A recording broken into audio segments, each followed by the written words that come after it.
சிறகடிக்க ஆசையில மனோஜ்ன்ற பேரையும் அந்த மனோஜ்ன்ற கேரக்டர் எனக்கு மட்டும் தான் பிடிக்கல காண்டாவதா இல்ல உங்களுக்கு பிடிக்கலையா அப்படின்றத கமெண்ட் செக்ஷன்ல சொல்லுங்க. எந்த ஒரு ஆம்பளையோ எந்த இடத்துலயுமே ஒரு பொண்ணு விட்டு கொடுப்பாரு. ஆனா அந்த வயித்துல வளர்ற குழந்தை தான் புள்ளதான் தெரிஞ்சாலும் எந்த ஒரு ஆம்பளையும் விட்டு கொடுக்க மாட்டாரு. ஆனா இந்த மனோஜ் கேவலம் பண்ணத்துக்காக ரோகிணியோட வயித்துல வளர்றது தான் புள்ளதான் தெரிஞ்சும் கூட ரோகிணியை கேவலப்படுத்த மாதிரி அந்த வயித்துல வளர்ற புள்ளைய அவங்க அம்மா எனக்கு அவ்வளவு கேவலமா பேசுறாங்க. கொஞ்சம் கூட வெக்கமே இல்லாம அது ஏன் புள்ள இல்ல அப்படின்னு சொல்றாரு. காரணம் பணம். இவர் என்ன மாதிரி கேரக்டர்ன்றது சீரியஸாவே தெரியல.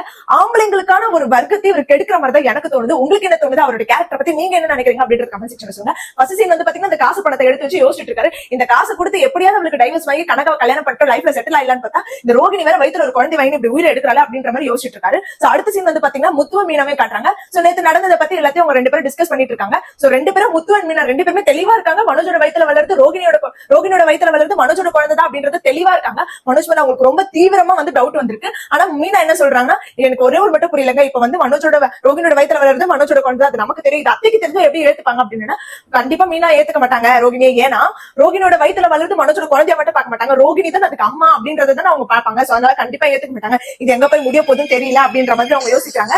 சோ அடுத்த சீன் வந்து பாத்தீங்கன்னா நம்மளோட ஸ்ருதி அண்ட் ரவியை காட்டுறாங்க. ஸ்ருதியும் ரவி இதே பத்தி தான் பேசிட்டு இருக்காங்க. சோ வந்துட்டு எனக்கு நல்லாவே தெரியும் ரவி ரோகிணியோட வயசுல வளர்ந்து கண்டிப்பா மனோஜோட குழந்தை தான் எனக்கும் தெரியும். ஆனா அவங்க எப்படிதான் அதை வந்து மறைச்சு பேசலாம் தெரியல. இது எங்க போய் முடிய போதுன்னு தெரியல. இதனால குடும்பத்துல எவ்வளவு குழப்பம் வரப்போகுதுன்றது தெரியல. இவங்க ரெண்டு பேருமே பேசிட்டு இருக்காங்க. சோ அடுத்த சீன் வந்து பாத்தீங்கன்னா நம்மளோட அட்வொகேட் காட்டுறாங்க. அவங்க வந்துட்டு அவங்க தெளிவா சொல்லிட்டாங்க. எனக்கு நல்லாவே தெரியுது அவங்க டைவர்ஸ் கொடுக்கறதுக்காக தான் வந்தாங்க. ஆனா வந்துட்டு உங்க புள்ள வந்து இந்த பொண்ணு வயித்துல குழந்தை கொடுத்ததுனால அவங்க இதுக்கு அப்புறம் கொடுக்க மாட்டாங்க.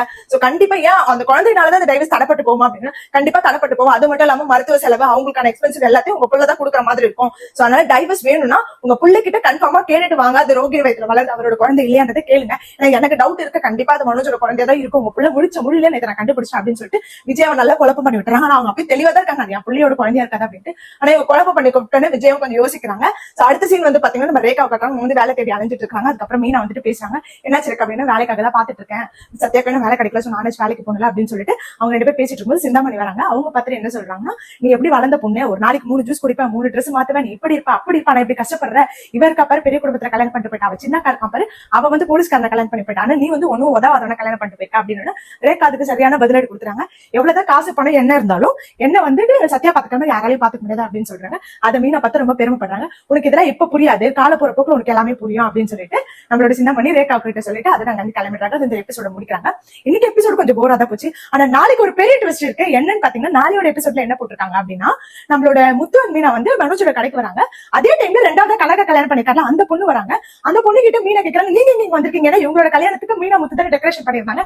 நீங்க இங்க வந்திருக்காங்க அப்படின்னா இங்கதான் ஹஸ்பண்ட் இருக்காரு அப்படின்னு சொல்லிட்டு அதுவும் அவர்தான் ஹஸ்பண்ட் அப்படின்னு சொல்லிட்டு மனோஜையும் அந்த பக்கத்துல ஜோசிக்காரையும் நிறுத்தி வச்சிருக்காங்க அப்படின்னு சொல்லிட்டு காட்டுறாங்க.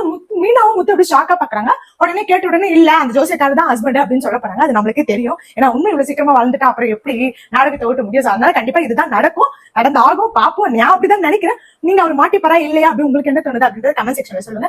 வெயிட் பண்ணி பார்ப்போம் நாளைக்கு எபிசோடுக்கு. இந்த மாதிரி மோர் அப்படி கண்டிப்பா நம்ம சேனல் மறக்காம சப்ஸ்கிரைப் பண்ணிக்கோங்க.